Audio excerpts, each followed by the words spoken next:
So today I wanted to talk about the current state of AI and high level how these AI learning models work, because I think it's relevant to understand what we're seeing in the news. For any of you that have not been following along, I am very, very passionate about helping other people understand advancing and emerging technology in a way that is super digestible and relevant to their life. Why? Because I believe that if you want to thrive in the current modern digital era that we're all living in, it's vital that you at least conceptually understand these technologies. So I'm on a mission to make sure that it's digestible to you and everyone else. Before we talk about the current state of AI, let's understand how it works or break it down. So in its most simplistic form, AI is the relationship between a big database, which we call a natural language model. That database is comprised of images, text from across the internet, or just text wherever you're ingesting it from, videos, media assets, and the individual data points are the words, the context of those assets. And that database then plays with a learning model, an AI learning model algorithm. And that algorithm is given parameters. Let's use a basic example. So it could be, we want to look at this database, the natural language model, and understand people's sentiment around pink pajamas for their 4-year-old. Terrible example, but you get the gist. So the algorithm, the learning model, ingests this data point and it analyzes it.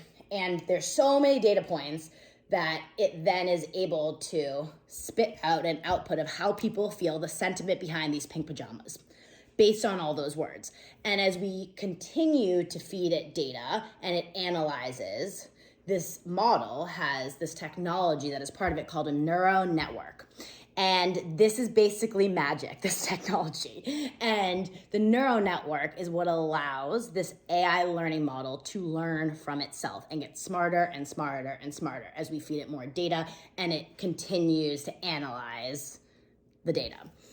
So this ties into what we're seeing today. With last week, we saw Elon and 50 plus of the top internet builders and AI researchers that all signed a letter and said, hey, we need to pump the brakes. And for the next 6 months, all of the learning models that are playing with the biggest natural language model databases need to pause.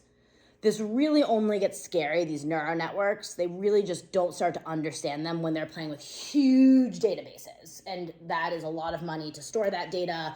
Not everyone's doing that. So they're like, we need to pump the brakes. Why? Because what's crazy, and this is where the magic comes in, is they don't fully understand how these neural networks are working after a certain point. And the programmers and the smart people building understand how problematic potentially that is. So that makes sense. You're like, cool, we don't want these models to become sentient and take over the world. Yeah, let's pause it. But we're in an arms race. The US with China and Russia and other countries, everyone's trying to build the biggest, most powerful AI models and be the leader with this technology. The fear is that if we pump the brakes, these other countries are gonna advance beyond the United States. Someone compared it to the atomic bomb. We knew the atomic bomb could be used for harm, but we didn't stop building it, because if we don't have the atomic bomb, that means someone else is gonna create it, the cat's out of the bag, and they could use it against us as a country. So I don't know even where I stand on this. We're not living in a world that's binary anymore. We're going through the transition time, right? I'd love to hear your thoughts, and please follow along if this is interesting to you. I really hope to continue to create this content in a way that is relatable and digestible to everyone, as I